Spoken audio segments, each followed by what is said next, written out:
मनोज मुंतशिर शुक्ला, यह नाम अब वामपंथियों को कई वर्षों तक डराने वाला है। बॉलीवुड के प्रख्यात गीतकारों में से एक मनोज मुंतशिर उन चंद गीतकारों में से हैं जो आज भी फिल्म उद्योग को कर्णप्रिय गीत देते रहे। अब उनके एक वार से वामपंथी इतनी बुरी तरह तिलमिला गए कि उन्हें न सिर्फ छुपाने की जगह मिल रही है और न ही विरोध करने के लिए कोई उचित तर्क या प्रमाण। मुगलों को जिस तरह से अपने वीडियो में मनोज ने धोया है वो अपने आप में प्रशंसनीय है और इसी से वामपंथियों के अंग अंग में मानो जबरदस्त मिर्च लगी है। परंतु मनोज मुंतशिर ने मुगलों के बारे में ऐसा भी क्या कहा जिससे वामपंथी इतनी बुरी तरह भड़क गए। असल में अपने YouTube चैनल पर मनोज ने एक नई वीडियो अपलोड की जिसका शीर्षक है आप किसके वंशज हैं। अपने वीडियो के प्रारंभ में मनोज मुंतशिर ने कहा, आचार्य चाणक्य ने घोषणा की थी कि जो राष्ट्र शास्त्र पढ़ना छोड़ देते हैं वो राष्ट्र समाप्त हो जाते हैं। अतीत को जाने बिना भविष्य निर्माण की संभावना नहीं। इस वीडियो में उन्होंने इस बात पर जोर दिया कि क्यों हमें अपने इतिहास की ओर पुनः ध्यान देना चाहिए। इस वीडियो के एक प्रमोशनल वीडियो को ट्वीट पर शेयर करते हुए उन्होंने कहा कि पिछली कई सदियों से हमने अपने इतिहास से जमीनें लावारिस छोड़ दी हैं।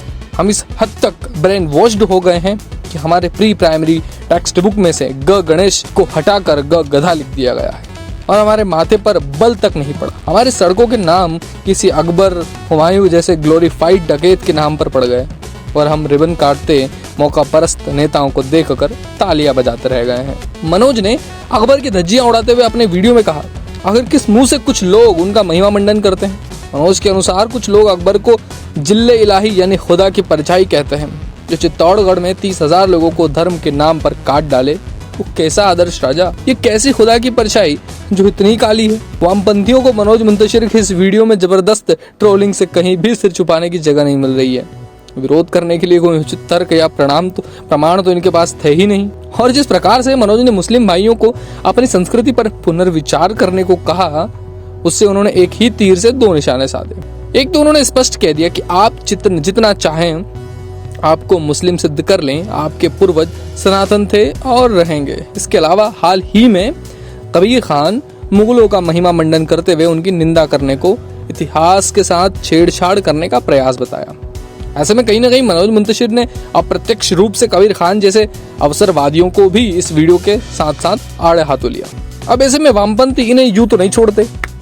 जातिवादी का राग अलापने वाले पत्रकार दिलीप मंडल, उन्होंने मनोज के असली नाम का उपयोग करते हुए कहा, डीएनए चेक कराओ शुक्ला, मुझे तुम पर शक है। तुम्हारा इंडियन डीएनए होता तो भारत की राष्ट्रीय एकता को यूं तहस नहस करने की कोशिश ना करते। राखी गढ़ी के कंकाल में तुम्हारा डीएनए मिलता है या नहीं ये देखना पड़ेगा। रिपोर्ट आने तक तुम्हें डाउटफुल में रखा गया है। दिलीप मंडल के अलावा और भी कई वामपंथी थे जो मनोज की ट्रोलिंग पर जल बिन मछली की भांति तड़पने लगे। कुख्यात वामपंथी इतिहासकार एफ इरफान हबीब ट्वीट करते हैं, दुख होता है देखकर कि एक कवि और लेखक इतिहास के नाम पर घटिया तर्कों के जरिए विष उगल रहा है। अब ऐसे में अपने स्वघोषित इतिहास शिरोमणि देवदत्त पटनायक कैसे पीछे रहते। कॉमन सेंस और हिस्ट्री का अस्थि पंजर करते हुए जनाब ने ट्वीट किया, इस आदमी को इतिहास किसने पढ़ाया। बंगाल पर मराठा के आक्रमण को ये क्या कहेंगे। मतलब यदि आपके पास विरोध करने के लिए कोई ठोस प्रमाण नहीं है तो आप कुछ भी बोलेंगे। देवदत्त के ट्वीट को देखकर यही लगता है, इस ट्वीट के जरिए उन्होंने मराठाओं को आक्रमणकारी और अप्रत्यक्ष तौर पर विदेशी सिद्ध करने का प्रयास कर रहे थे और मराठाओं को आक्रमणकारी बताकर मुगलों को सही ठहरा रहे थे। लेकिन जनाब इतने ओपन माइंडेड हैं कि अपना ट्वीट रिस्ट्रिक्टेड श्रेणी में डाल दिया ताकि जनता के खूब भोजन से बच सकें। कुल मिलाकर एक वीडियो से मनोज मुंतशिर ने कई विरोधियों को धोया है। उन्होंने मुगलों का महिमा मंडन करने वाले इतिहासकारों को दर्पण दिखाया है। उन्होंने लेफ्ट लिबरल गैंग को बिना किसी अशिष्ट भाषा के दिन में तारे दिखा दिए और ये तो अभी प्रारंभ है। ऐसा इसलिए क्योंकि ये वही मनोज मुंतशिर हैं जिन्होंने बाहुबली के हिंदी संस्करण के लिए संवाद लिखे थे और जल्द ही आदि पुरुष के लिए भी संवाद लिखेंगे जो तानाजी फेम ओम राउत द्वारा निर्देशित होगी और रामायण पर आधारित होगी।